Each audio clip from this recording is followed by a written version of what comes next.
Welcome to the Configure Price Quote podcast. My name is Frank Sohn and I'm the founder of No CPQ Consulting.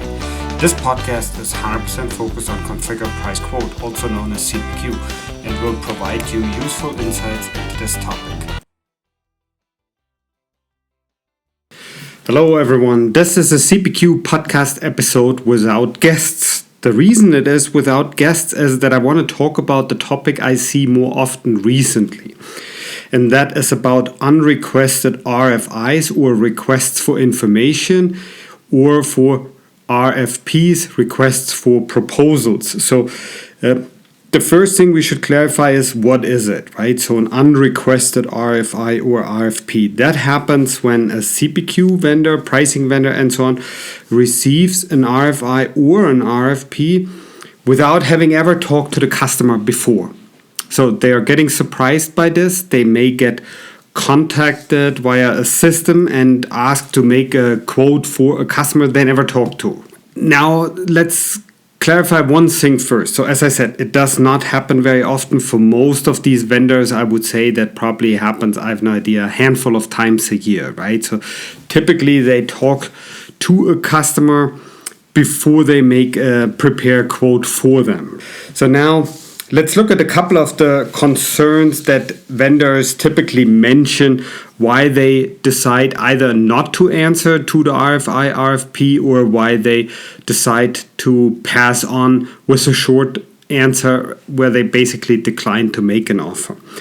The three most common reasons here is that they have a policy where they have to have a discovery call or even a discovery phase, and where they want to talk to the customer first, want to have some salespeople, pre-sales people and so on in there and prepare that for them, right? So there's a policy. If you don't do that, you're not getting a quote. There's always exceptions, but this is obviously one reason. The next one is that is also mentioned very often is that these vendors think they are used or abused to partake in a fake competition, right? So they think that's probably a competing company they encounter more often in the market, and they want to have a justification that another vendor should be chosen. So some vendors can see that based on the type the questions are asked, right? So they think, oh, that's company A we see in the market all the time, and they just sent us a fake RFI, RFP, or ask the customer to send that to us so that they can justify why they are better, right? So that's another reason that's mentioned very often, that they do not decide to answer or accept these RFIs, RFPs. And then the third one is my take on this right now is that CPQ vendors just have enough leads and opportunities at this time so that they don't need to answer these questions, because that is potentially quite time consuming.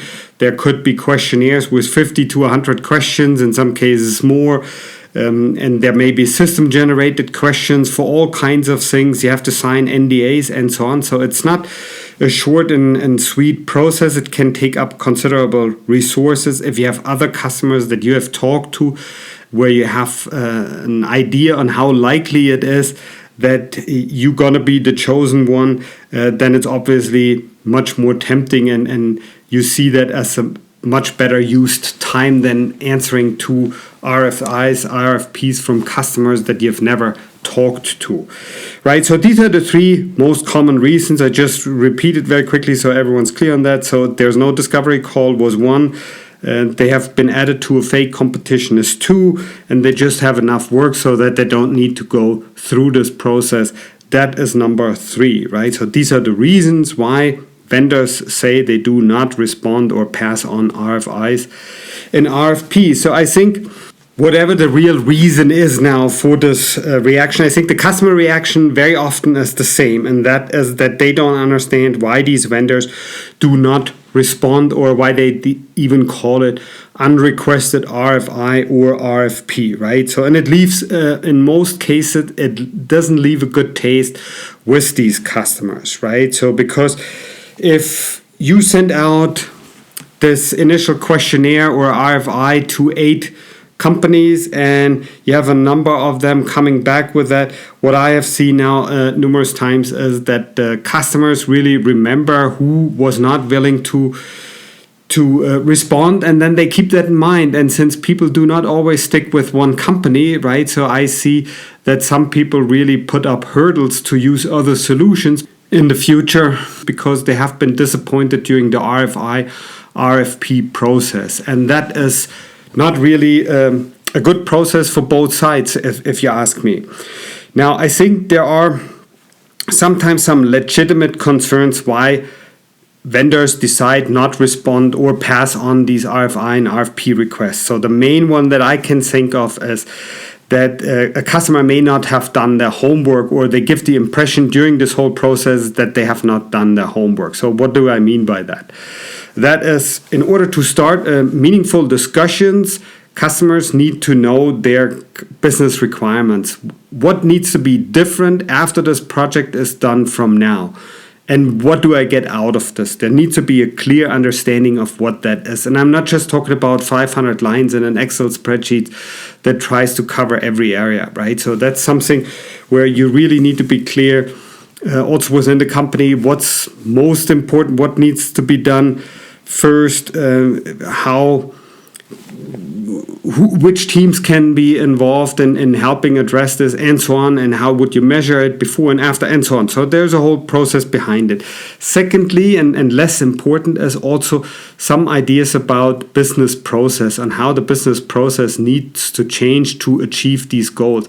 I say less important because typically the solution that's picked, they have processes in their solution that basically dictate on how a number of these things would be processed, right? So I think on a high level, yes, you want to have some idea on how process need to change, business processes, but you need to leave the details to the solution that you're picking. So when I say you have done your homework, that means you know your business requirements, you have worked with someone who knows CPQ well enough that you can have a meaningful shortlist of 5 to 8 customers where you know they could really all potentially address your business requirements, right? So where you have some validation that that's true.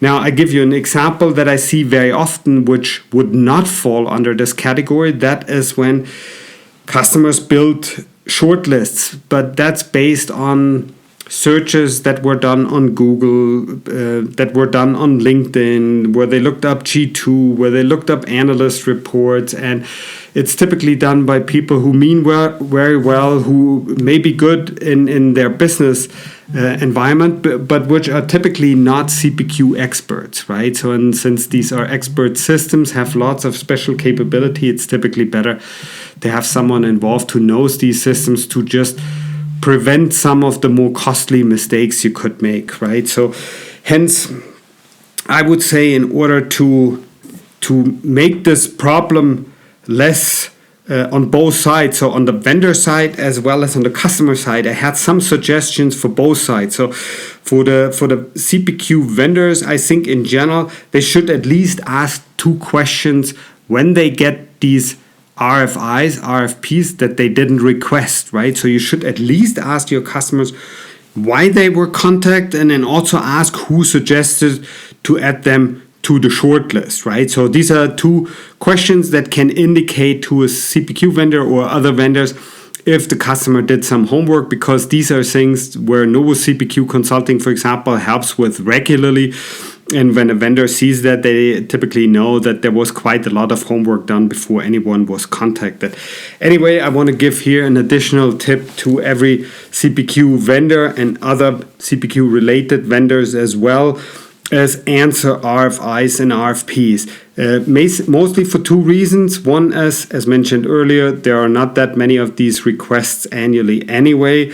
So it's not that it's an additional huge amount of workload. And second is, it leaves less of a bad aftertaste for the customer who asks for this RFI or RFP and then is disappointed or even a little bit mad at the vendors who didn't respond, right? So that's not necessary. I think that's in general a good business practice to answer them Anyway, but there's also a suggestion for customers here, and that is really to do your homework, and that's as discussed earlier. Define the business requirements, and know about the business process, know about what you want to focus on, what product configuration, pricing, quoting, workflow, other requirements you may have like visualization and so on, and document that clearly so that you know what you're expecting from the vendors that have a solution that potentially fits your business requirements.